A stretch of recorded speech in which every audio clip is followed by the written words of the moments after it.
एक video play करना चाहती हूँ।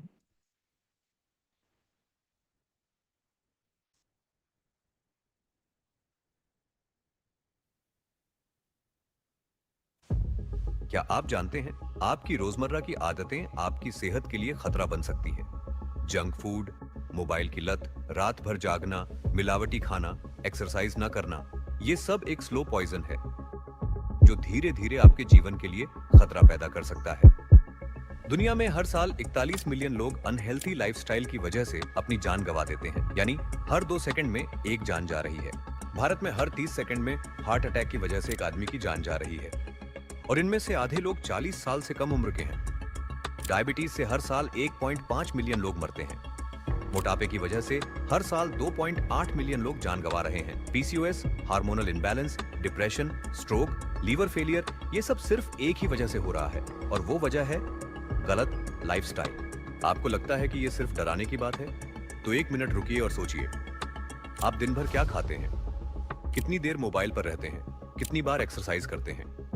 आजकल यही बातें चलती है। क्या खाना है, कहाँ खाना है, खाने में कोई रोक टोक नहीं है। मोटापा एक धीरे धीरे मारने वाला जहर है। अगर आपका वजन ज्यादा है तो हार्ट अटैक का खतरा 80% तक बढ़ सकता है। मोबाइल और रील्स की लत नया डिजिटल जहर है। मीडिया छोड़ के आप दोनों कितने दिन तक रह सकते हैं? That's not possible. That's not possible. ये एकदम ड्रग्स की तरह है, मतलब कुछ मिसिंग हो जाता है लाइफ से। एक आम इंसान रोज 7 घंटे मोबाइल में डूबा रहता है। मोबाइल एडिक्शन के कारण डिप्रेशन और एंजाइटी के केस 300% बढ़ चुके हैं। कहीं आप भी अपने ही दिमाग के दुश्मन तो नहीं बन रहे? स्ट्रेस एक साइलेंट किलर है जो आपको अंदर से खोखला कर रहा है। काम का दबाव, रिश्तों की परेशानियां, पैसों की चिंता, ये सिर्फ दिमाग ही नहीं बल्कि आपकी सेहत पर भी भारी पड़ते हैं। स्ट्रेस आज हार्ट अटैक और स्ट्रोक का बड़ा कारण बन चुका है। 7 घंटे से कम सोने वालों में हार्ट अटैक का खतरा 50% तक बढ़ जाता है और जो सिर्फ 4 से 5 घंटे सो रहे हैं वे 10 साल जल्दी बूढ़े हो सकते हैं। महिलाओं में पीसीओडी पीसीओएस के मामले तेजी से बढ़ रहे हैं। पिछले 10 सालों में ये मामले दोगुने हो चुके हैं और 60% महिलाएं बिना जाने ही डायबिटीज और हार्मोनल इम्बैलेंस से जूझ रही हैं। हर 5 में से एक लड़की पीसीओडी की शिकार है, जिससे वजन बढ़ना, बाल झड़ना और प्रेगनेंसी से जुड़ी परेशानियां हो सकती हैं। सोचिए, अस्पतालों की संख्या क्यों बढ़ रही है? 20 से 30 साल पहले high BP, diabetes, heart attack और घुटनों के दर्द जैसे मामले कम थे, लेकिन अब बीमारियां बेकाबू हैं और मेडिकल इंडस्ट्री फल फूल रही है। पहले शहर में गिने चुने अस्पताल थे, अब हर गली मोहल्ले में मल्टी स्पेशलिटी हॉस्पिटल और मेडिकल स्टोर्स खुल गए हैं। इलाज का खर्च भी हर साल आसमान छू रहा है। 2010 में जो बीमारी 10,000 में ठीक होती थी, अब उसका खर्च लाखों में है। हॉस्पिटल जरूरत के लिए होते थे, अब ये एक बिजनेस बन चुके हैं।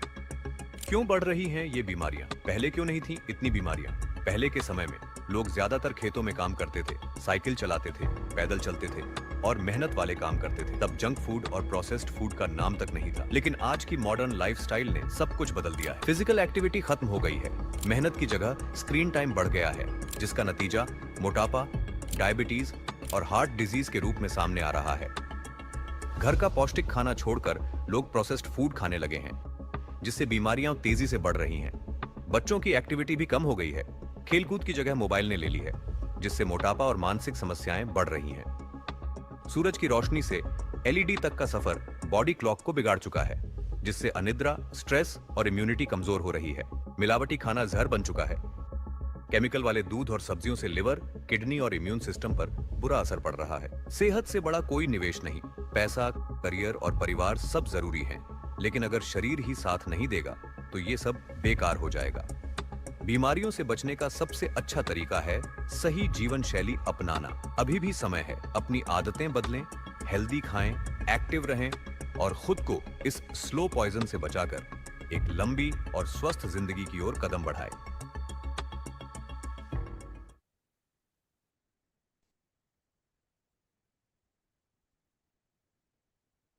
इसमें से हमने जितने भी दृश्य देखे साथियों इस वीडियो में, कुछ दृश्य काफी डरावने थे, भयावह थे, पीड़ादायक भी थे।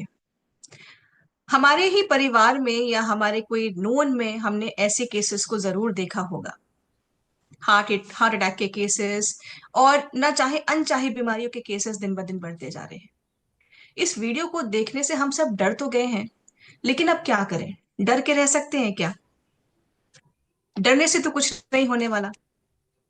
इसीलिए आज इस पूरे हम सेशन में बहुत कुछ जानने वाले हैं, जो कि हमें एक मार्गदर्शन देगा, एक रास्ता देगा कि कैसे हम आगे अच्छे से चल सकते हैं, क्या क्या बदलाव ला सकते हैं। और अगर कुछ बदलाव लाने के साथ साथ हम अपने जीवन को बेटर कर सकते हैं, स्वस्थ बना सकते हैं, तो मैं तो वो बदलाव लाऊंगी और मैं उम्मीद करती हूँ कि आप भी वो बदलाव लाएंगे।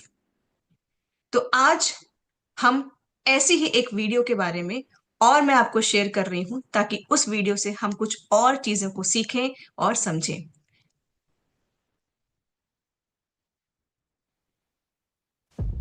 क्या आप हेल्दी लाइफ खुशहाल जिंदगी की कुंजी है। अगर बुरी आदतें हमें बीमार कर सकती हैं, तो अच्छी आदतें हमें स्वस्थ और खुशहाल भी बना सकती हैं। सही माइंडसेट और लाइफस्टाइल से हम अपनी जिंदगी बदल सकते हैं। शरीर को स्वस्थ रखना सिर्फ एक आदत नहीं, बल्कि एक संकल्प होना चाहिए, जिससे न केवल हम बीमारियों से बच सकते हैं, बल्कि जीवन को पूरी ऊर्जा और उत्साह के साथ जी सकते हैं। सुबह की शुरुआत जैसे होगी, दिन वैसा ही बीतेगा।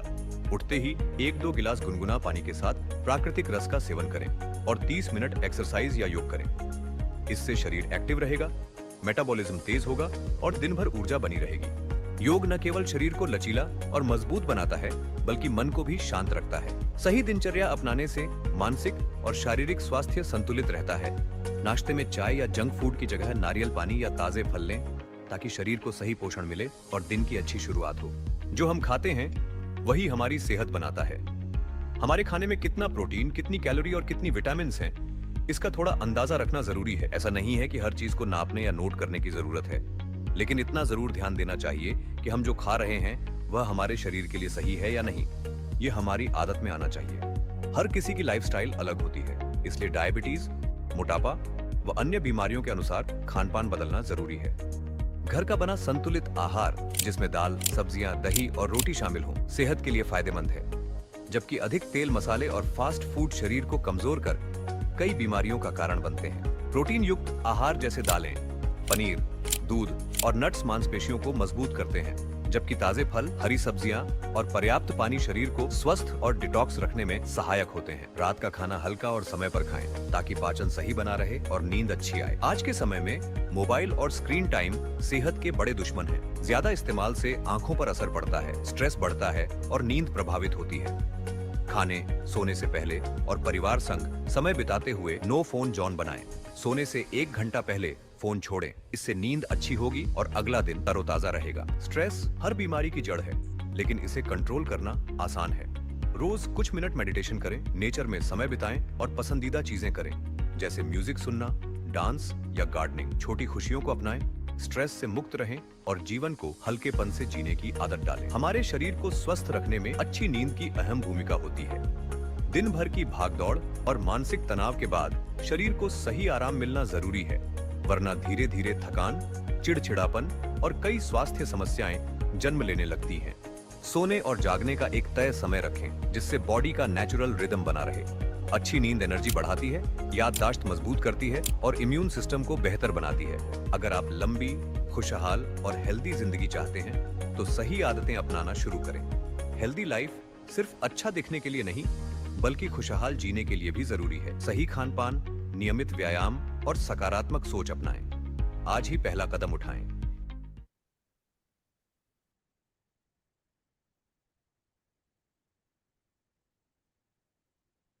तो मैं उम्मीद करती हूँ ये वीडियो काफी अच्छी लगी होगी आपको। एक उम्मीद देती है ये वीडियो कि अगर हम अभी भी थोड़ा सा अपनी सेहत को लेते हुए, अपने स्वास्थ्य को लेते हुए उतना सीरियस नहीं है, तो थोड़ा सा सीरियसनेस अब लाना जरूरी है।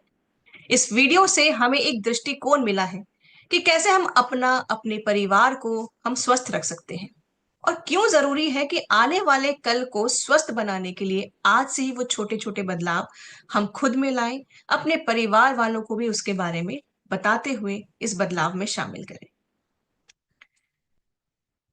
साथियों, अब मैं उन्हें आमंत्रित करना चाहती हूं जिनका सपना है कि एक ऐसा भारत बने जो कि स्वस्थ हो, रोग मुक्त हो। वह लाखों के जीवन को बेहतर बनाने के लिए निरंतर सोचते हैं और उसी दिशा में ही वो काम करते रहते हैं। आपकी तालियों की गूंज के साथ हमारे बीच में परम आदरणीय टीसी छाबड़ा सर को मैं आमंत्रित करना चाहती हूँ। सर, आप हमारे बीच में आए और हमारा मार्गदर्शन करें।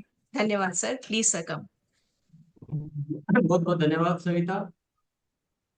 और सभी साथियों का, सभी मेहमानों का मैं बहुत बहुत धन्यवाद अदा करता हूं कि आज एक ऐसा अवसर आप सब साथियों ने प्रदान किया है, जिसके माध्यम से एक जो मन में सपना है कि एक रोग मुक्त भारत पे कुछ काम किया जाए, उसका माध्यम आप है। इसलिए आपको बहुत बहुत धन्यवाद। मैं जानता हूं आप सभी ये सुनने के लिए बेताब है कि आखिर इस डायबिटीज जैसी व्यापक समस्या से हम कैसे छुटकारा पा सकते हैं। आप कोई ऐसा स्मार्ट सा सॉल्यूशन कुछ चाह रहे होंगे कि बस कुछ ऐसा मिल जाए और 2 मिनट में काम हो जाए। हो सकता है, लेकिन काम तरीके से ही होगा, क्योंकि गलत तरीके से तो गलत ही काम हो सकते हैं, सही काम तो सही तरीके से हो सकते हैं। ये एक ऐसा विचार क्यों आया, थोड़ा सा मैं इसकी भूमिका बता देता हूँ आपको। काफी दिनों से स्वास्थ्य पर हम काम कर रहे हैं और कुछ ऐसे समाधान हमें मिले जिसके माध्यम से इसे रिवर्स किया जा सकता है, डायबिटीज को रिवर्स किया जा सकता है। तो ऐसे काफी परिणाम मिल गए, पर इतना जल्दी यकीन नहीं हुआ, या यकीन क्योंकि इतने बड़े कार्य को करने के लिए पूरा यकीन होना बहुत जरूरी है। तो हमने अलग अलग तरह से एक्सपेरिमेंट किए, जो क्लिनिकल जो ट्रायल होते हैं ऑफिशियल, वहाँ ट्रायल कराए गए। फिर हमने कुछ व्यक्तिगत तौर पे कुछ साथियों के साथ ट्रायल किए। फिर उसके बाद मैंने खुद कुछ व्यक्तियों को वो सब काम, वो तरीके अपनाकर प्रयोग किए। तो हर बार सफलता मिली, और इतनी अच्छी सफलता मिली कि उनके सबके फीडबैक ये थे कि डायबिटीज का तो कंट्रोल हुआ ही है, लेकिन जीवन जीने में बहुत मजा आने लग गया, मुझे बहुत अच्छा फीलिंग आ रहा है। तो उसके बाद जब पूरा विश्वास हो गया, तो फिर ये विचार जो था कि ये इस पे कुछ क्रांतिकारी काम किया जाए, कुछ बड़े स्तर पर काम किया जाए।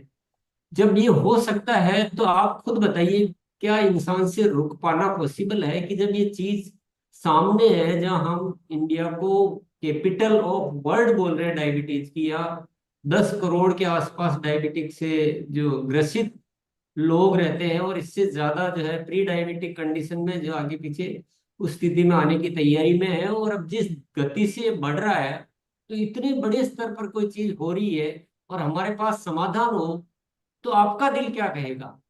डेफिनेटली हम, हमारा दिल यही कहेगा कि नहीं, इस समाधान को व्यापक तौर पे फैलाना चाहिए और इस बढ़ती हुई समस्या से हमें निजात पाना चाहिए। उसी सिलसिले में ये विचार आया, और एक कार्यशाला 3 दिन की जो है प्रारंभ की गई है, ताकि आपको उस विषय पे ठीक से जानकारी दी जा सके। तो मैं कुछ स्क्रीन शेयर करके अपनी बात को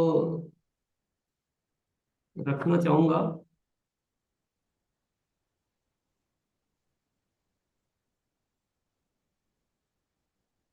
मेरे ख्याल से आपको स्क्रीन दिख रही होगी।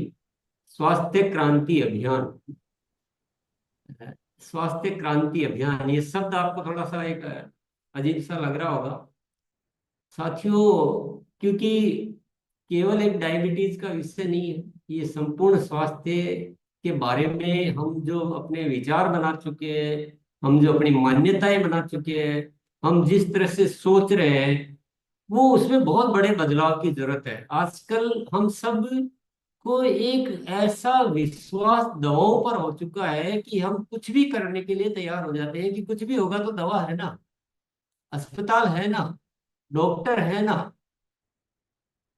जबकि वो बात में बहुत उल्टा है ये। हम कोई सुधार किए बिना हम चाहते हैं कि कुछ भी होगा तो अस्पताल में चले जाएंगे। तो इतने बड़े बड़े अस्पताल खुले हुए हैं, छोटे से इलाज नहीं होगा तो बड़े में चले जाएंगे। साथियों नहीं, ये स्वस्थ रहने का तरीका नहीं, ये सोच नहीं है, ये मान्यताएं हम गलत बना चुके हैं, और हम कुछ अपने भीतर बदलाव किए बिना गलत सलत तरीकों से मतलब को जीते हुए हम सोचते हैं कि हम कुछ न कुछ समाधान ऐसे कर लेंगे दवाओं के माध्यम से, ये हमारी मान्यता बहुत ज्यादा खतरनाक है। ये कुछ होने वाला नहीं है जैसा हम सोच रहे हैं कि हमें ऐसे समाधान मिल जाएगा। और अभी जब स्वास्थ्य की बात की जाती है, तो चाहे वो किसी भी स्तर पर हो, सामाजिक सरकारी संस्थाएं, तो वो क्या बात करते हैं कि चलो यहाँ पर अस्पताल की कमी है, यहाँ अस्पताल और खोल देते हैं। छोटे छोटे शहरों में कैंसर के ऐसे खतरनाक खतरनाक बीमारियों के अस्पताल खुलने लग गए, क्योंकि बोले हमको लोगों की सेवा करनी है, हमको लोगों को सर्विस देनी है, तो और अस्पताल खोल देते हैं। फिर कौन सोचेगा, मुझे बताइए कि ये बीमारी से मुक्त कैसे हो गए? फिर क्या और अस्पताल खोले जाएंगे? फिर घर कम अस्पताल ज्यादा हो जाएंगे शहर में? ये इसको तो स्वास्थ्य नहीं कह सकते साथी। तो ये कौन सोचेगा कि इनकी जरूरत को खत्म किया जाए और रोग मुक्त जीवन जिया जाए, दवाओं की निर्भरता को समाप्त किया जाए। इसी दिशा में चलिए ये हम बात करेंगे। हालांकि आज का विषय डायबिटीज का है, तो हम बात करेंगे डायबिटीज नियंत्रण के प्राकृतिक उपाय क्या है। इस पे आगे बढ़ते हैं। सबसे पहले मैं कुछ भ्रम जो हमारे समाज में फैले हुए हैं उनके बारे में बात करूंगा। ये एक बहुत बड़ा भ्रम फैला रखा है कि डायबिटीज कभी रिवर्स नहीं होती है, जिंदगी भर दवा लेने के अलावा कोई उपाय नहीं है। और ये भ्रम जो है ना, ये बहुत बड़ी समस्या है। इस भ्रम की वजह से कोई ये सुनने को तैयार नहीं होता कि ऐसा कुछ हो भी सकता है क्या।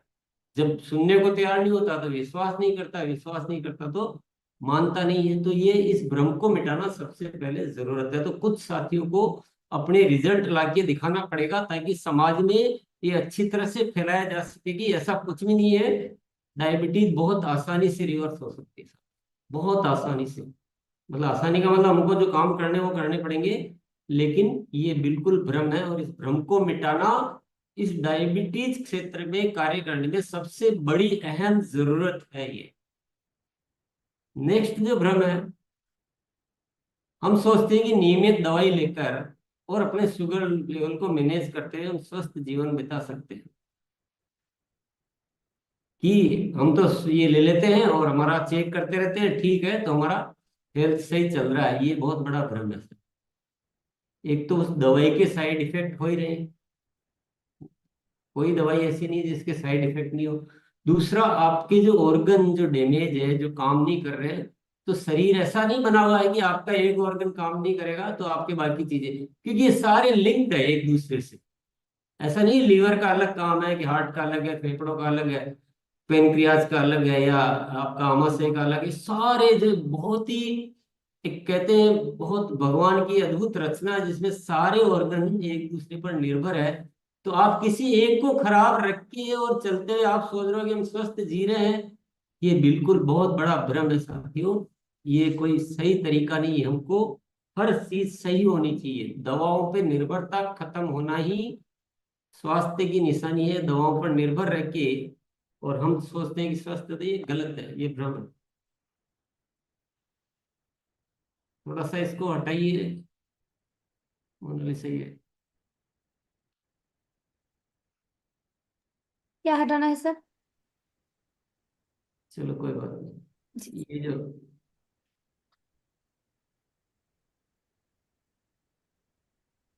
तीसरा भ्रम है, कुछ अस्पताल में महंगा इलाज कराए बिना हम स्वस्थ नहीं रह सकते।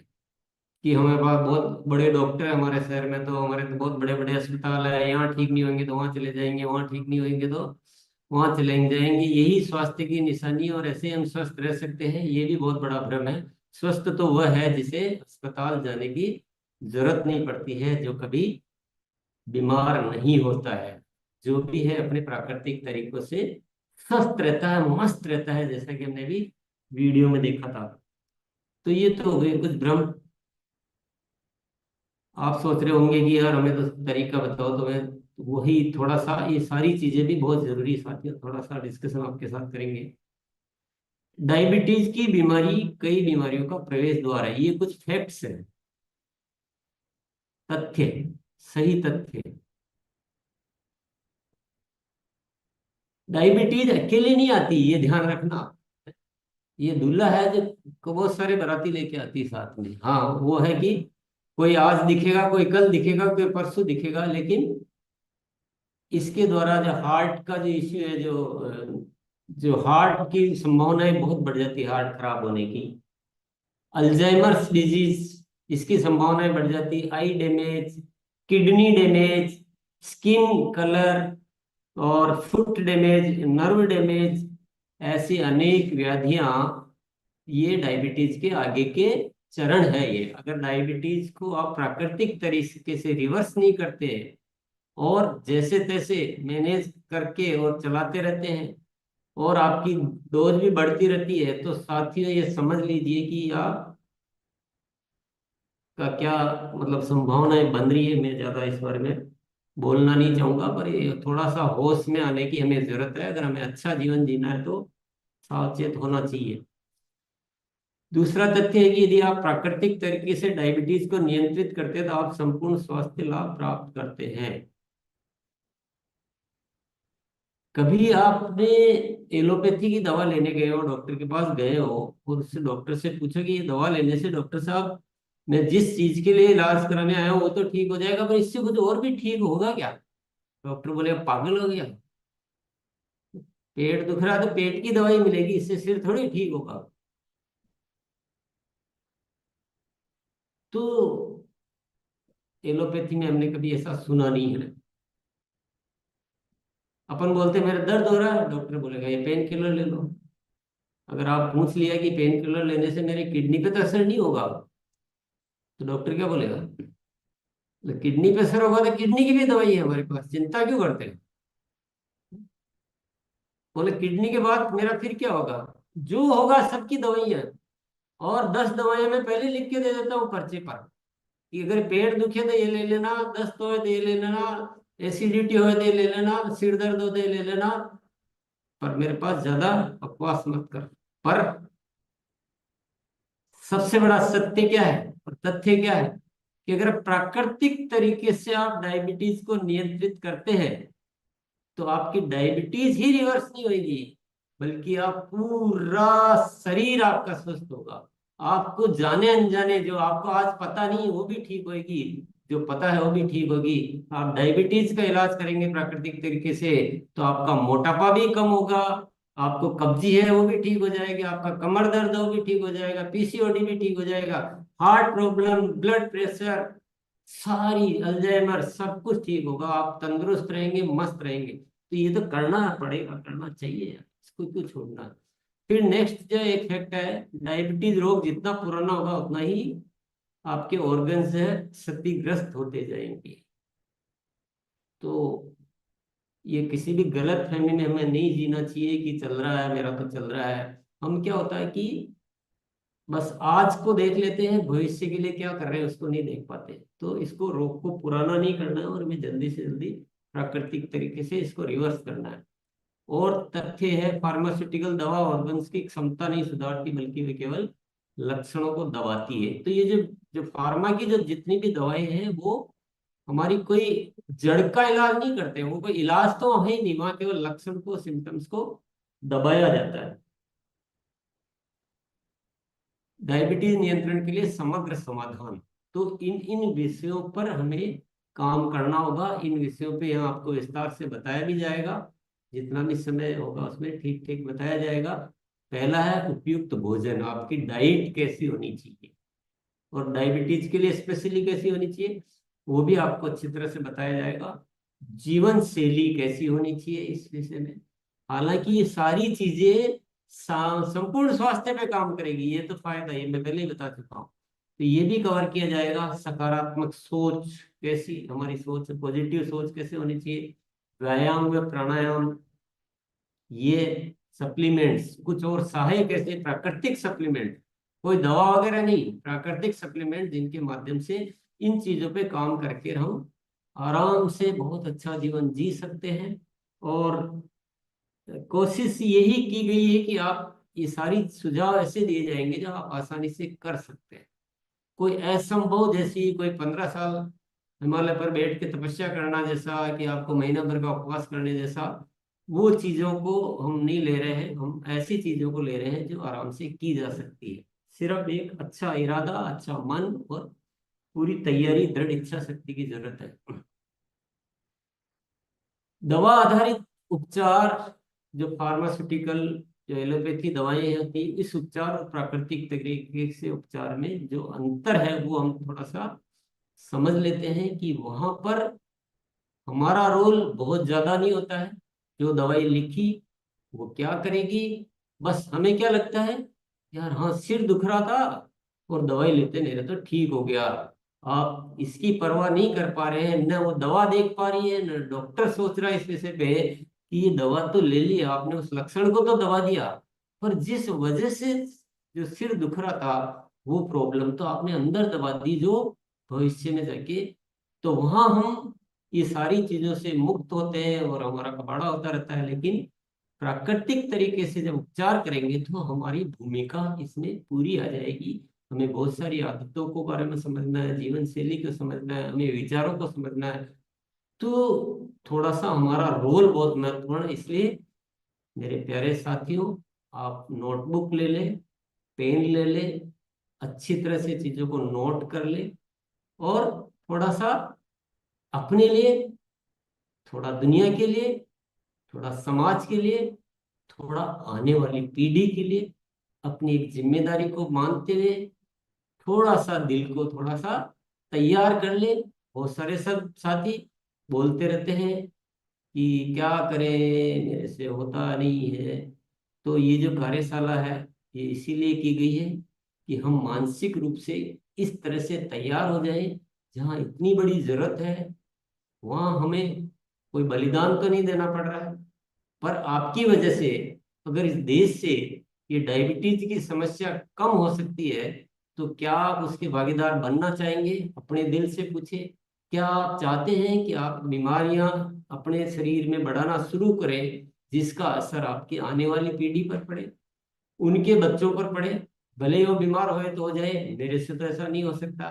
क्या आपका मन उस चीज के लिए तैयार है साथियों? इसलिए उसमें इसमें अंतर है, इसमें हमारा रोल बहुत महत्वपूर्ण है, उसमें हमारा रोल ज्यादा नहीं होता है। तो हमारी क्या आदतें पड़ चुकी है, आदतें पड़ चुकी है कि कुछ भी हो, दवा ले लो, अभी तो चलाओ गाड़ी, बाद में होगा जो देखा जाएगा।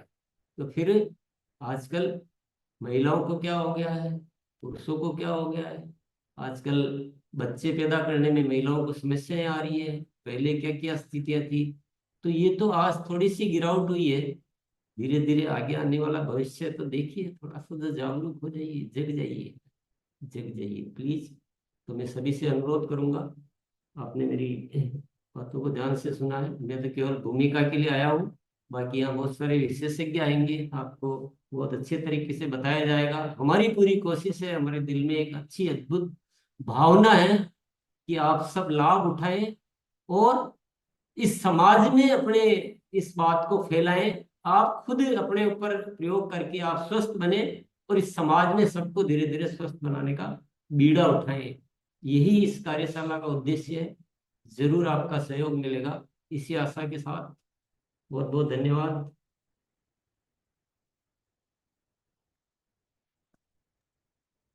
और टू सविता। धन्यवाद सर। सर, जिस तरह से आपने हमें समझाया और जिन बारीकियों से हमें अवगत कराया उसके लिए बहुत बहुत धन्यवाद। ये सत्य है साथियों कि डायबिटीज अकेले नहीं आता है, बहुत सारी बीमारियों को अपने साथ लेके आता है। और डॉक्टरों का कोई नुकसान नहीं होता है, जैसे सर ने कहा, हर एक बीमारी की हर एक दवा है, वो दवा की लिस्ट कभी छोटी नहीं होती है। धन्यवाद सर। साथियों, अब मैं बुलाना चाहूंगी हमारे बीच में एक ऐसे व्यक्ति को जिनका नाम आप सब बहुत अच्छे से जानते हैं, जिनको आप सब कई सेशंस में भी सुन चुके हैं। जी हाँ, तो आप सबके सामने मैं बुलाना चाहूंगी उन्हें, जिन्होंने मधुमेह में और न जाने कितनी बीमारियों में सही गाइडेंस देते हुए लोगों के जीवन को चेंज किया है। मधुमेह में हमारे आहार का भी बहुत ज्यादा एक इंपॉर्टेंट रोल प्ले होता है कि किस तरह से हम खाना बनाते हैं, क्या खाना बनाते हैं, हम क्या खा रहे हैं, किस तरीके से खा रहे हैं, कब खाना चाहिए, ये सारे फैक्टर्स, छोटे छोटे फैक्टर्स हैं। सुनने में तो लगता है कि भाई क्या फर्क पड़ता है, कभी भी कुछ भी हम खा सकते हैं, पर नहीं, फर्क पड़ता है। और इसके बारे में हम और जान सकते हैं, समझ सकते हैं और इसी को समझाने के लिए हमारे बीच में डाइटिशियन ईशा वशिष्ठ जी हैं, जिन्होंने अपने अनुभवों से कई लोगों की जिंदगी को गाइड किया है और एक सकारात्मक बदलाव लाया है, जिनको हाल ही में ही India most admired wellness expert का अवार्ड से भी सम्मानित किया गया है। आइए आज हम उनसे सीखेंगे कि मधुमेह से पीड़ित लोगों को किस प्रकार से आहार लेना चाहिए और कैसे इस मधुमेह जैसी बीमारी को, प्री डायबिटीज जैसी बीमारी को हम रिवर्स कर सकते हैं। तो आइए मेरे साथ हम इनको सुनते हैं। एक थम्स अप देंगे मुझे कि ताकि मैं समझ पाऊं कि आपको आवाज आ रही है। अभी तो नहीं आई। नमस्कार, मेरा नाम ईशा वशिष्ठ है। मैं एक सर्टिफाइड डाइटिशियन हूँ और मेरा मिशन है कि मैं एक रोग मुक्त भारत बनाऊं।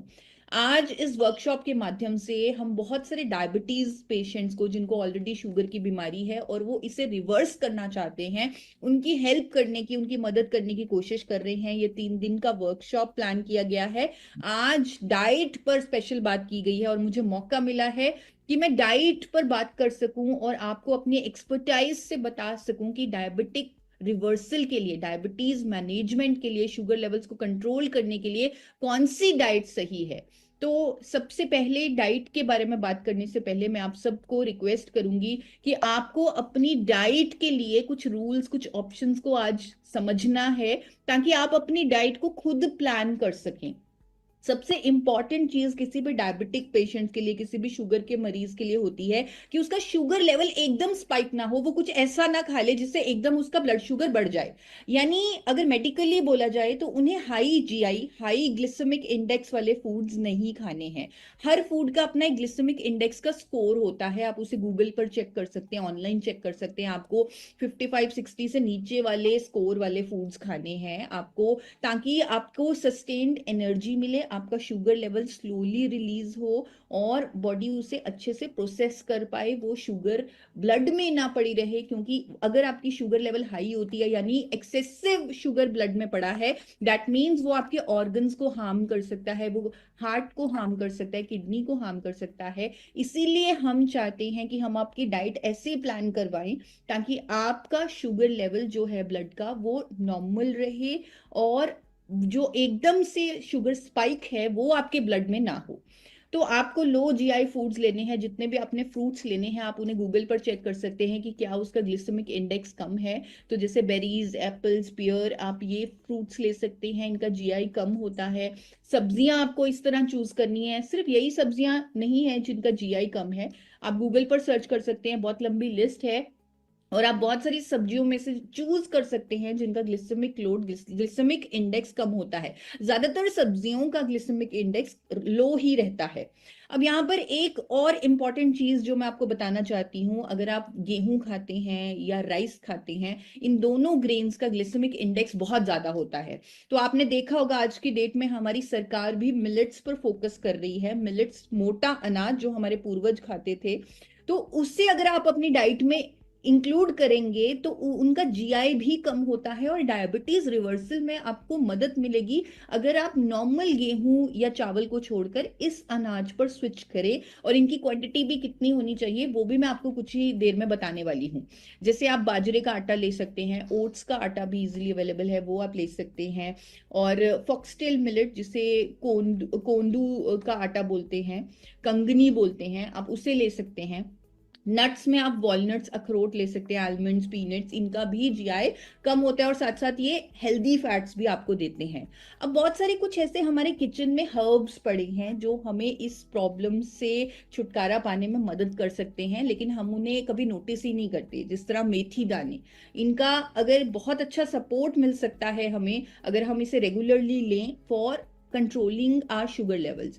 इसी तरह दालचीनी, जो हमें एक मीठे की सेटिस्फेक्शन भी देती है और साथ साथ इसके अपने हेल्थ बेनिफिट्स भी हैं और अगेन ये शुगर लेवल्स को नॉर्मलाइज करने में मदद करती है। इसी तरह एलोवेरा, अगर आपको एलोवेरा जूस मिल सकता है, अगेन वो आपके लिए बहुत अच्छा है। अदरक अपने आप में इसकी एंटी इंफ्लेमेटरी प्रॉपर्टीज, अगेन वो हमें हेल्प करता है डायबिटीज मैनेजमेंट में, सपोर्ट करता है। तो अब आपको सुबह से लेकर शाम तक इन चीजों को कैसे अपनी डाइट में इंक्लूड करना है या क्या क्या आपको खाना है, उसके बारे में अभी मैं आपको डिटेल में जानकारी देने वाली हूँ।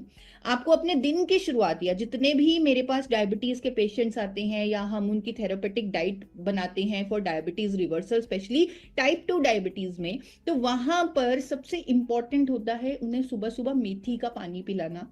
तो मैं आप सबसे रिक्वेस्ट करूंगी कि आप हर रोज रात को 1 चम्मच मेथी दाने आप भिगो लीजिए 1 गिलास पानी में, और सुबह उठते ही अपने दिन की शुरुआत उस पानी से कीजिए। आप उस पानी को छान लीजिए, आप फिर वो पानी पीजिए जिसको आपने ओवरनाइट सोक करके रखा था, जिसमें आपने मेथी का 1 दानों का 1 चम्मच सोक करके रखा था। तो उस डिटॉक्स वाटर को, उस पानी को आप सुबह सुबह लें, ये आपके शुगर लेवल्स को नॉर्मलाइज करने में मदद करेगा। सेकेंड, हम चाय या कॉफी पीते हैं, उसकी जगह जितने भी साथी जो शुगर के पेशेंट्स हैं और जो अपनी इस बीमारी को रिवर्स करना चाहते हैं, क्योंकि medically it is possible, diabetes reversal संभव है, लेकिन आपको कुछ परिवर्तन करने हैं, कुछ चेंजेस करने हैं। आपने अगर ये वर्कशॉप ज्वाइन की है, अपने आप में ये प्रूफ है कि आप परिवर्तन करने के लिए तैयार हैं। तो एक इंपॉर्टेंट परिवर्तन जो आपको करना है वो है आपको अपनी चाय या कॉफी को चेंज करना एक हर्बल टी से, जिसको मैं जिंजर टी कहती हूँ, जो डायबिटिक पेशेंट्स के लिए बहुत अच्छी है। पानी में थोड़ा सा अदरक उबाल लीजिए, उसमें नींबू निचोड़ दीजिए, थोड़ी सी दालचीनी डाल दीजिए। तो इसे सिप सिप करके जब आप पियेंगे, आपको पीने में बहुत अच्छा भी लगेगा, आपको चाय वाली फीलिंग भी आएगी, और इस तरह आपकी ये जो जिंजर टी है ये आपके शुगर लेवल्स को नॉर्मलाइज करने में भी मददगार होगी। साथ ही अब नाश्ते से पहले आप कोई फ्रूट खा लें। फ्रूट में फाइबर रहता है, माइक्रो न्यूट्रिएंट्स रहते हैं, और क्योंकि आपको शुगर की क्रेविंग, आपने नॉर्मल चीनी नहीं खानी, आपने शुगर नहीं खानी, तो आपकी शुगर की क्रेविंग को सेटिस्फाई करने में भी फ्रूट्स मदद करते हैं। अगेन यहाँ पे आपको ध्यान रखना है कि लो ग्लिसेमिक इंडेक्स वाले फूड खाएं। कभी कभी आप पपीता और खजूर भी खा सकते हैं थोड़ी क्वांटिटी में, क्योंकि इनमें माइक्रो न्यूट्रिएंट्स बहुत ज्यादा है। तो अगर आप इन्हें थोड़ी क्वांटिटी में लेते हैं तो ये आपके लिए बेनिफिशियल ही है। तो नाश्ते में एक सीजनल फ्रूट खाएं, उसके बाद नाश्ता लें, प्रॉपर नाश्ता लें। नाश्ते में आपको ध्यान रखना है, बल्कि हर मील में आपको ध्यान रखना है कि आपको प्रोटीन पर्याप्त मात्रा में लेना है। जितने भी डायबिटीज के पेशेंट्स हैं, शुगर के पेशेंट्स हैं, उनके लिए बहुत इंपॉर्टेंट है कि वो राइट क्वांटिटी में प्रोटीन को अपनी डाइट में ऐड करें, साथ ही फाइबर को अपनी डाइट में ऐड करें। ब्रेकफास्ट में सबसे पहले आपको एक न्यूट्रिएंट लेना है, गामा ओरिजिनॉल, जिसके बारे में आपको डिटेल में बताया जाएगा। इट्स अ न्यूट्रास्यूटिकल, ये डाइट का ही पार्ट होना चाहिए। तो आप इसके 1 या 2 कैप्सूल सुबह ले सकते हैं। उसके बाद अब आपको प्रोटीन लेना है अपने ब्रेकफास्ट में। तो आप प्रोटीन के लिए किनुआ और उबले हुए चनों का एक सैलेड बना सकते हैं, जिसमें आप खीरा डाल सकते हैं, टमाटर डाल सकते हैं, जिसे मैं चिकपी किनुआ सैलेड बोलती हूँ, आप वो बना सकते हैं। आप मिलेट्स का उपमा बना सकते हैं, कोई भी मोटा अनाज ले ले और उसका उपमा बनाएं, बहुत टेस्टी बनता है। और उसमें खूब सारी सब्जियां डाल दें और उसे थोड़ा सा पीनट्स डाल के उसे आप सर्व करें, आपको बहुत अच्छा लगेगा वो खाने में। मूंग दाल चिल्ला, अगेन बहुत ही प्रोटीन रिच ब्रेकफास्ट है, आप उसे अपनी डाइट में ऐड करें। आप ओट्स का वेजिटेबल चिल्ला भी बनाकर खा सकते हैं, वो भी अगेन लो जीआई ब्रेकफास्ट है और प्रोटीन होगा उसमें, तो अगेन वो आपके लिए बेनिफिशियल है। और सबसे अच्छा जो प्रोटीन का सोर्स मुझे लगता है और जो मैं अपनी डाइट में बहुत ज्यादा खाती हूँ वो है स्प्राउट्स। आप सुबह अगर स्प्राउट्स की चाट खा लें वो आपके लिए बहुत अच्छा होगा। कभी कभी ब्रेड खाने का मन करे तो मल्टीग्रेन ब्रेड खाएं। वैसे हम नॉर्मली डायबिटीज के पेशेंट्स को ब्रेड खाने के लिए मना करते हैं। तो अगर आपका कभी कभी मन करे मंथ में 1 बार, तो आप मल्टीग्रेन ब्रेड लेकर उसमें पनीर डालकर खा सकते हैं। आप इसी तरह ओट्स का उपमा भी बना सकते हैं, और आप बाजरे का परांठा बना सकते हैं। कभी कभी परांठा खाने का दिल करता है तो बाजरे के आटे का परांठा, लेकिन उसे तलें नहीं, उसके ऊपर थोड़ा सा ऑयल लगा लें। उसे बनने के बाद एक तरह तंदूरी परांठा बना लें और उसमें ऊपर से ऑयल लगा लें। और मंथ में एक बार पोहा, जो नॉर्मल पोहा हम खाते हैं, normally I do not recommend poha two diabetes patients, हम उन्हें मना करते हैं क्योंकि उसका जीआई हाई होता है। तो लेकिन अगर आपको बहुत ज्यादा मन करता है कि मुझे पोहा खाना है तो मंथ में एक बार यानी महीने में एक बार आप खाएं, लेकिन ज्यादातर आपका जो ब्रेकफास्ट है वो इन चीजों से भरा होना चाहिए, प्रोटीन से भरा होना चाहिए। और स्प्राउट्स अपने आप में सबसे बहुत ही अच्छा सोर्स है प्रोटीन का। अब उसके बाद जब आपने नाश्ता कर लिया तो डायबिटीज के पेशेंट्स के लिए बहुत जरूरी है कि वो हर 2 या 3 घंटे में खाएं और थोड़ी मात्रा में खाएं। उन्हें एकदम से अपना पेट नहीं भरना, क्योंकि अगर वो बहुत ज्यादा ओवर ईट कर लेंगे तो उनका शुगर स्पाइक हो जाएगा, शुगर लेवल बढ़ जाएगा, विच जो हमें नहीं करना। तो इसीलिए मैंने जो आपको डाइट प्लान जो मैं आपको दिखा रही हूँ, समझा रही हूँ, उसमें एवरी 3 आवर आपको कुछ खाने को दिया जा रहा है। जिस तरह मिड मॉर्निंग स्नैक में यानी नाश्ते और लंच से पहले बीच का जो टाइम होता है उसके अंदर आपको एक मुट्ठी आप आलमंड्स या वॉलनट्स ले सकते हैं, और या फिर आप, अब ये सब कुछ नहीं खाना, या फिर आप छाछ ले सकते हैं जिसमें थोड़ा सा जीरा डाल सकते हैं, काली मिर्च डाल सकते हैं। और अगर आपने नाश्ते में स्प्राउट्स चाट नहीं खाया तो आप इस टाइम भी खा सकते हैं स्प्राउट्स की चाट, जिसमें आप नींबू डाल सकते हैं, ब्लैक सॉल्ट डाल सकते हैं, पिंक सॉल्ट डाल सकते हैं। बहुत इंपॉर्टेंट चीज ये है कि आपको अपने मिड मॉर्निंग स्नैक में बिस्किट, नमकीन या कुछ भी पैक थिंग नहीं लेनी, क्योंकि अगेन ये आपको हार्म करेगी, आपकी डायबिटीज रिवर्सल की जर्नी मुश्किल बना देंगी। अगर आप बिस्किट्स या नमकीन इस टाइम लेंगे तो आपको नहीं लेना है, आपको हेल्दी फूड लेना है। हो सके तो आप स्प्राउट्स लीजिए, नट्स लीजिए, आप छाछ, लस्सी ले सकते हैं। अब लंच से पहले आपको रूल बना लेना है कि मुझे 1 प्लेट सैलेड खाना ही खाना है अपने लंच से पहले। तो आप लंच से पहले 1 प्लेट सैलेड जरूर खाएं। मुझे कोई डायबिटीज की प्रॉब्लम नहीं है, लेकिन फिर भी मैं अपने लंच से पहले 1 प्लेट सैलेड जरूर खाती हूँ, जिसमें खीरा होता है, टमाटर होता है, मूली होता है। तो आप भी अपने लंच से पहले 1 प्लेट सैलेड लें, आपको एडिक्वेट फाइबर मिलेगा, माइक्रो न्यूट्रिएंट्स मिलेंगे, वाटर मिलेगा।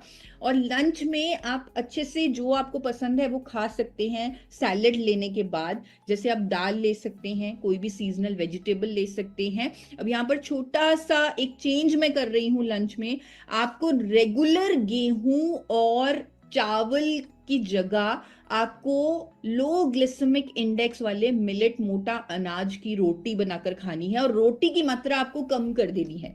जैसे आपकी प्लेट है, उस प्लेट में आपका 25% प्रोटीन होना चाहिए, 50% वेजिटेबल्स होनी चाहिए जिसमें सैलेड भी आ चुका है, और 25% बचा हुआ रोटी होनी चाहिए। यानी रोटी की मात्रा जो अब तक हम बहुत ज्यादा खा रहे हैं, चावल जो अब तक हम बहुत ज्यादा खा रहे हैं, उसे कम करना है।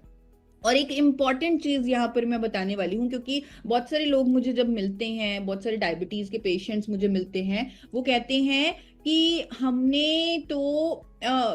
तो अपनी रोटी पर घी नहीं लगाते, या हम तो सूखी रोटी खाते हैं। तो वो सूखी रोटी खाना आपके शुगर लेवल को एकदम स्पाइक कर देगा। तो आई वुड रेकमेंड आप थोड़ा 1 या 2 ड्रॉप्स घी के उस रोटी पर डालें, उसे घी से मतलब उसके ऊपर घी लगा ले और फिर उसे खाएं।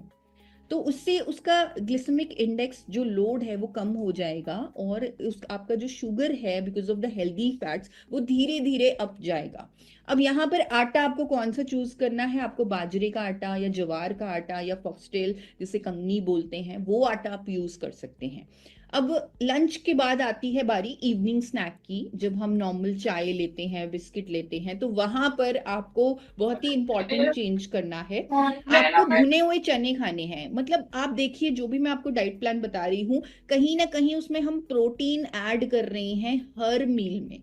तो आपको प्रोटीन लेना है। रोस्टेड चना एक बहुत ही बेहतरीन ऑप्शन है। थोड़े से आप 1 मुट्ठी चने ले सकते हैं भुने हुए, साथ में ग्रीन टी ले लीजिए या हर्बल टी ले लीजिए।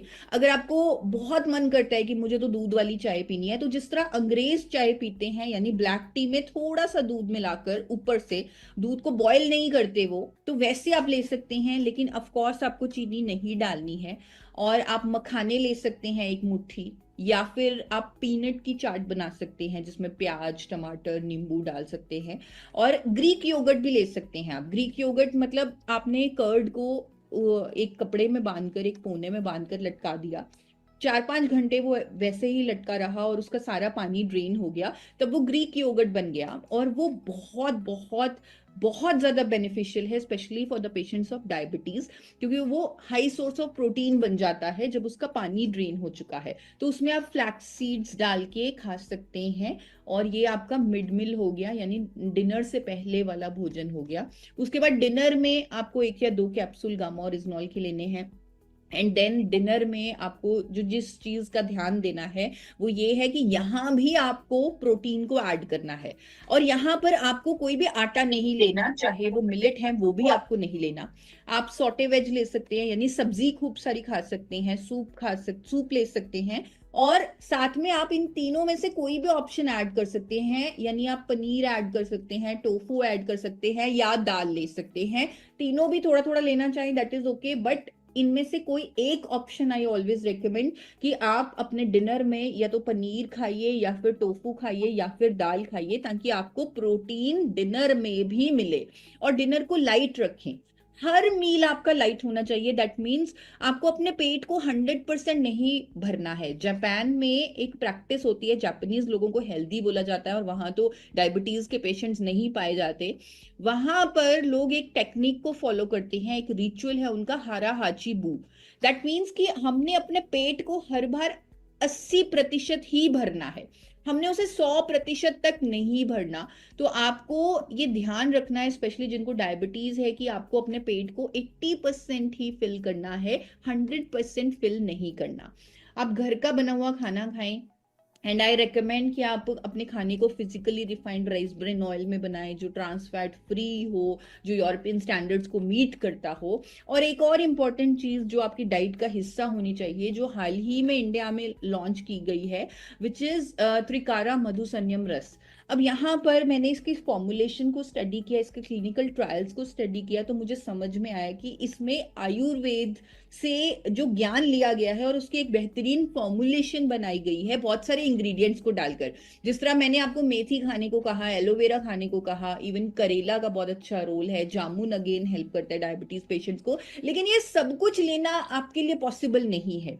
तो एक बहुत अच्छा एक रेडीमेड सोल्यूशन हमें मिल गया मधु संयम रस के नाम से, जिसे हम 30 ml दिन में 2 बार गुनगुने पानी में ले सकते हैं। अगेन इसे कवर किया जाएगा अच्छे से।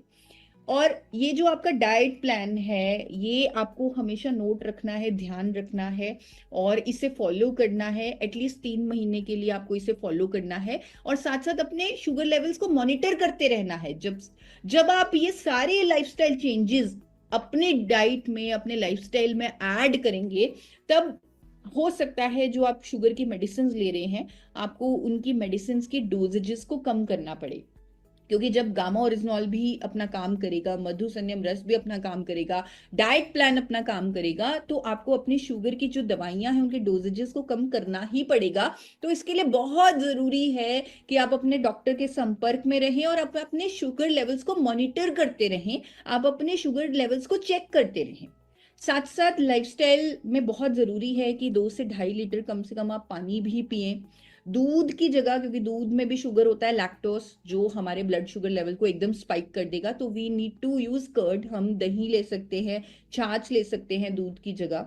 हमने नॉर्मल चीनी नहीं लेनी है, तो हम नेचुरल स्वीटनर ले सकते हैं कभी कभार, हो सकता है तो अवॉइड करें तो ज्यादा अच्छा है।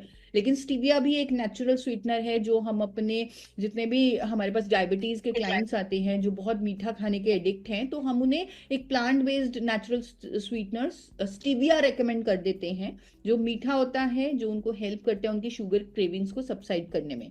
अगेन आपको ये बाहर का तला भुना खाना नहीं खाना है, प्रोसेस फूड नहीं खाना है। थैंक यू सो मच, मुझे इतने इत्मीनान से सुनने के लिए आप सबका बहुत बहुत धन्यवाद। आई होप ये इंफॉर्मेशन आपको काम में आएगी और आप इसे अप्लाई करके अपने जीवन में एक बहुत बड़ा चेंज पाएंगे। Thank you.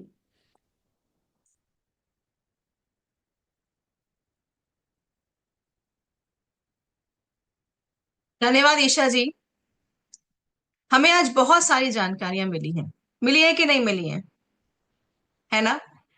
तो अब हम, ये हमारे ऊपर है कि हम इन सही सारी जानकारियों को किस तरीके से, सही तरीके से अपने जीवन में शामिल कर सकते हैं, और आने वाले टाइम में एक स्वस्थ जीवन लेते हुए बीमारियों से दूर रख सकते हैं।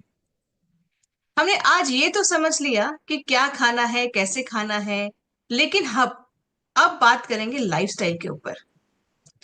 हम अपने जीवन को किस तरह से देखते हैं, कैसे जीते हैं, इसका भी बहुत इंपॉर्टेंट रोल होता है हमारे ऊपर, हमारे जीवन में। इस विषय पे हमें जागरूक करने के लिए मैं हमारे बीच में फिर से आप सबके प्रिय, हम सबके प्रिय टीसी सर को बुलाना चाहती हूँ। सर, जी।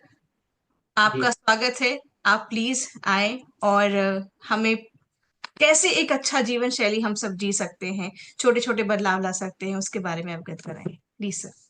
बहुत बहुत धन्यवाद ईसा जी। बहुत बहुत धन्यवाद। वो मैं सभी को बता देना चाहता हूँ कि वो देश की बहुत ही विख्यात और मोस्ट एडमायर्ड जो है, सबसे ज़्यादा प्रशंसनीय डाइटिशियन है, और बहुत ही डीप नॉलेज और बहुत रिसर्च आधारित वो बातें बताती है। और हमारे सब साथियों को आकर उन्होंने इतनी महत्वपूर्ण बातें बताई, आपने जरूर नोट किया होगा। और कई बातें तो ऐसी है जो हम जानते भी हैं पहले से, और आप इनको अपनाना शुरू कर दीजिए। जानने से तो नहीं होगा, अपनाना शुरू करिए, कीजिए। और मैं आपको एक बहुत रोमांचक बात बता देता हूँ कि ये इस तरह का जो आहार होता है ना, शुद्ध आहार, जो अपने घर पे अपन तैयारियों से, केवल आपको सपोज उन्होंने गेहूं अवॉइड करने के लिए कहा है, चावल हो, लेकिन बाकी चीजों में इतना स्वादिष्ट भोजन बनता है, क्योंकि मैं तो वो सबका प्रयोग करता हूँ, मैं तो वैसा ही भोजन करता हूँ, तो बहुत ही इंटरेस्टिंग। और कभी कभी मेरा जो खाना होता है वो बच्चे लोग और वो लड़ने लग जाते हैं कि नहीं मेरे को भी यही खाना चाहिए, यही खाना चाहिए। तो बहुत इंटरेस्टिंग बनता है, बहुत अच्छा। बस ये है कि हमें थोड़ा सा अवेयर रहना पड़ता है। अ, अभी आप बोलोगे कि सर हम तो एलोपैथी में जाते हैं तो डॉक्टर तो बोलता है कि कुछ भी खाइए आप, कुछ फर्क नहीं पड़ता है। तो साथियों, उनको जो भी है उनको, क्योंकि वो मेडिकल की पढ़ाई करते हैं तो उसमें वो डाइट वाइट का उनको नहीं बताया जाता है। उनको तो केवल सिम्टम्स, ये सिम्टम्स है और उसके लिए क्या इलाज है, तो वो जो उनकी पढ़ाई है। पर आजकल अच्छे अस्पतालों में भी डाइटिशियन वगैरह रखने लग गए हैं, क्योंकि अब सब, आखिर तो सत्य ही रहता है। पर इसको अपनाएंगे बहुत अच्छे से आपको। और जो बहुत सारे ऑप्शन उन्होंने दिए हैं, चाय की जगह जो अदरक की चाय जो हम पीते हैं तो बहुत ही स्वादिष्ट लगती है, बहुत मजा आता है, मतलब आपको रियली फील होगा कि आज कुछ आनंद आया है। तो इस डाइट का विशेष ध्यान रखेंगे। और अब कुछ मैं आपके साथ कुछ और बातचीत करना चाहूंगा लाइफ स्टाइल के बारे में। आप कहोगे कि मैं एक्सपर्ट थोड़ी हूँ, लेकिन मैं मेरे सिर्फ इसी बात का एक्सपर्ट हूँ कि मेरे पास दो चीज़ें ज़्यादा अच्छी है, कि मेरी एक तो अ, इच्छा शक्ति बहुत जबरदस्त मेरे भीतर भरी हुई है कि इस देश को रोग मुक्त किया जाए। दूसरा, मैं पर्सनली, मेरे को अनुभव है इतने सालों का, क्योंकि मैं बचपन से ही एक प्राकृतिक तरीके से जीवन जीता आया हूँ, तो बहुत सारे अनुभव है। और दूसरा, मेरा ये सब्जेक्ट है, इसमें मेरी बहुत रुचि है, तो रिसर्च भी बहुत की हुई है। अ, तो थोड़ा सा हम बातचीत करते हैं लाइफ स्टाइल के बारे में। फिर अगेन थोड़ा सा स्क्रीन को भी साथ में ले लेते हैं, थोड़ी सी हेल्प रहेगी। सही जीवन पद्धति, सही जीवन पद्धति, थोड़ा सा इसमें क्या है कि रूट में हमें जाना पड़ेगा, कि जड़ों में जाना पड़ेगा। हम क्या है, बहुत सारी ऐसी जीवन की परंपराएं और बहुत सी ऐसी मान्यताएं अपना चुके हैं जो हमारे लिए ठीक नहीं है। विशेष तौर से मैं बात करूंगा तो जो पहले का जो जीवन होता था, तो आदमी अ, अपना काम स्वयं करता था। अ, काम करना, फिजिकल काम ज्यादा होता था पहले। अभी जैसे उसको एक निम्न स्तर का मान लिया गया है, या पता नहीं कुछ चीजें छूट चुकी है। ऐसे ही आविष्कार, कुर्सी का जो आविष्कार हुआ है, ये बहुत गलत आविष्कार हो गया हमारे साथ। ये समझिए कि हमारे साथ बहुत बड़ी त्रासदी हो गई है कुर्सी, क्योंकि ये बैठने का बिल्कुल भी साइंटिफिक तरीका नहीं है कुर्सी पर बैठना। हालांकि मैं भी कुर्सी पे बैठा हूँ, मैं बहुत जल्दी निर्णय ले चुका हूँ कि मैं इसे थोड़ा सा बैठने का सिस्टम ठीक करूंगा, ये गलत सिस्टम है। तो चलिए कुछ बातचीत करते हैं आगे। लाइफस्टाइल में क्या क्या मुख्य घटक है, मतलब सब्जेक्ट क्या क्या होते हैं। एक तो सक्रियता, जो अभी मैं बात कर रहा था, कि जो ह्यूमन बॉडी बनी हुई है सक्रिय रहने के लिए बनी हुई है। ये पड़े रहने के लिए, शिथिल रहने के लिए, या एक जगह बैठ के काम करने के लिए बनी ही नहीं है। भगवान ने बनाया नहीं, जैसे पक्षियों को उड़ने के लिए बनाया है, हिरण को भागने के लिए बनाया है, इंसान को भी काम करने के लिए बनाया है। वो दिन भर कुछ न कुछ करता रहे, लेकिन ये सक्रियता के विषय पे हम थोड़ी बात करेंगे। एक शारीरिक घड़ी, बॉडी क्लॉक होती है, इसका सारा टाइमिंग आप देखोगे। अगर आपका 1 बजे आप रोज खाना खाते हैं सिस्टमेटिक वे में, अब आप सिस्टमेटिक नहीं है तो आपको पता नहीं, पर 1 बजे रोज खाना खाते हैं, 9 बजे सोते हैं, 4 बजे उठते हैं, या और बाकी आपकी जो क्रियाएं हैं वो समय पे करते हैं, तो आपकी बॉडी अपने आप वो टाइम पे काम कर लेती है। लेकिन इसको भी मेंटेन करना, इस विषय पे भी थोड़ा सा समझने का विषय। शरीर की एक प्रकृति होती है, उसको समझना है। शरीर संतुलन, विश्राम, मानसिक अवस्था, सामाजिक दायरा, आदतें, भोजन, ये इस तरह के ये मुख्य घटक है जो जिन विषयों पे समझना चाहिए। चलिए एक एक विषय पे बात करते हैं। सक्रियता, तो शरीर को सक्रिय बना के रखना है, तो बहुत सारी चीजें तो बहुत कॉमन है जो रोज ही बात की जाती है, जैसे नियमित व्यायाम है, पैदल चलना, साइकिलिंग, सीढ़ियां चढ़ना आदि। और डायबिटीज के केस में मैं स्पेशली बताता हूँ कि ये चीजें बहुत इंपॉर्टेंट है। आप केवल थोड़ा घूम लिए या थोड़ा योगा कर लिया वो काफी नहीं है, आपको ये साइकिलिंग करना चाहिए, सीढ़ियां चढ़नी चाहिए खूब सारी, तैरना बहुत अच्छी एक्सरसाइज रहती है, खेल होने चाहिए जीवन में, और फिजिकल वर्किंग होनी चाहिए। ये सब कुछ आपके भरा रहना चाहिए ना, दिन भर आपका बॉडी कुछ न कुछ करती रहे, काम करती रहे, बैठना नहीं है, रुकना नहीं है, वो हेल्थ के लिए अच्छा नहीं है। तो बहुत सारी चीजों की हम चर्चा करते हैं, बहुत सारी चीजों के लिए नहीं भी करते हैं। आप ध्यान रखिए कि कुछ भी कर रहे हैं कोशिश कीजिए कि उसमें हमें हमारा फिजिकल भी इन्वॉल्वमेंट आए। सपोज आप किसी से बात भी कर रहे हैं, थोड़ा आपको इन चीजों का ध्यान रहेगा तो आप बात करते करते भी थोड़ा एक्शन में आएंगे। थोड़ा सामान उठाना तो खुद उठाएंगे, खुद करेंगे, तो ऐसे थोड़ा सा ध्यान रखना है। और खुद के काम खुद करें, भौतिक कार्य में जो अपने जो भी व्यक्तिगत तौर पे काम होते हैं, कुछ सामान उठाना है, कुछ अपने कपड़े धोने वगैरह है, साफ सफाई करना है, या ये सब चीजें महिलाओं के लिए तो और भी बहुत सारे काम होते हैं। इससे क्या होता है, इसमें एक मनोविज्ञान और शामिल है। तो फिजिकली तो ये काम करता ही है, लेकिन जब हम अपना काम स्वयं करते रहते हैं तो हम मानसिक रूप से ये महसूस कर पाते हैं कि मैं अभी स्वस्थ हूँ, मैं बूढ़ा नहीं हुआ हूँ। अभी क्या बात करते हो, मैं तो अभी बिल्कुल एक्टिव हूँ, जवान हूँ। ये फीलिंग कैसे आएगी? ये फीलिंग आएगी जब आप काम करते रहेंगे, थोड़ा बहुत खेलते रहेंगे, चाहे आप कुछ भी खेल रहे हैं, बैडमिंटन खेल रहे हैं या वगैरह जो भी आप साइकिल चला रहे हैं, तो आपका मन जो है ना अपने आप को बूढ़ा नहीं मानता है। जब मन बूढ़ा नहीं मानता है तो तन उसके अकॉर्डिंग, अपने आप मन के अकॉर्डिंग तन को होना पड़ता है। तो इस साइकोलॉजिकल भी ये चीजें बहुत काम करती है। निरंतर बैठक नहीं करें इन्हें। अगर किसी भी साथी के बैठने का काम है कि उसको दिन भर कुर्सी पे बैठा रहना पड़ता है, तो प्लीज इसको अवॉइड किए, ये बहुत ही गलत है स्वास्थ्य के लिए।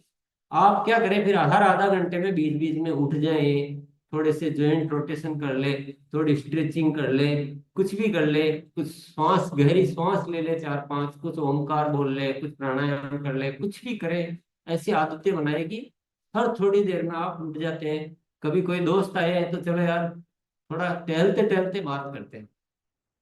तो कुछ भी आप थोड़ा सा, ये आदतें बहुत मजेदार आदतें हैं, मजेदार चीजें हैं, लेकिन ये करना चाहिए। और ये जो भी चीजें मैं बता रहा हूँ स्पेशली डायबिटीज के लिए नहीं है, क्योंकि आप इतनी देर आपने डाइट प्लान भी देखा होगा तो आपको लग रहा होगा कि डायबिटीज के लिए बता रहे हैं, कि मोटापे के लिए बता रहे हैं, कि ब्लड प्रेशर के लिए बता रहे हैं, कि ये जो अच्छी जीवन शैली होती है वो हर चीज के लिए होती है। यही तो फायदा। नेक्स्ट जो है, व्यायाम अपनी अपनी क्षमता के अनुसार करें। व्यायाम में कई बार क्या होता है कि हर साथी का अलग अलग वो होगा, किसी की बॉडी कैसी है, किसी की बॉडी कैसी है, किसी का वेट कितना उठा सकता है, कोई कितना बेंड कर सकता है। तो ये थोड़ा सा ध्यान रखने की जरूरत है। अपनी अपनी क्षमता के अनुसार व्यायाम करना, न इतना कम करें कि शरीर को कुछ हुआ ही नहीं, न इतना ज्यादा करें कि शरीर में अनावश्यक कुछ दिक्कत हो जाए।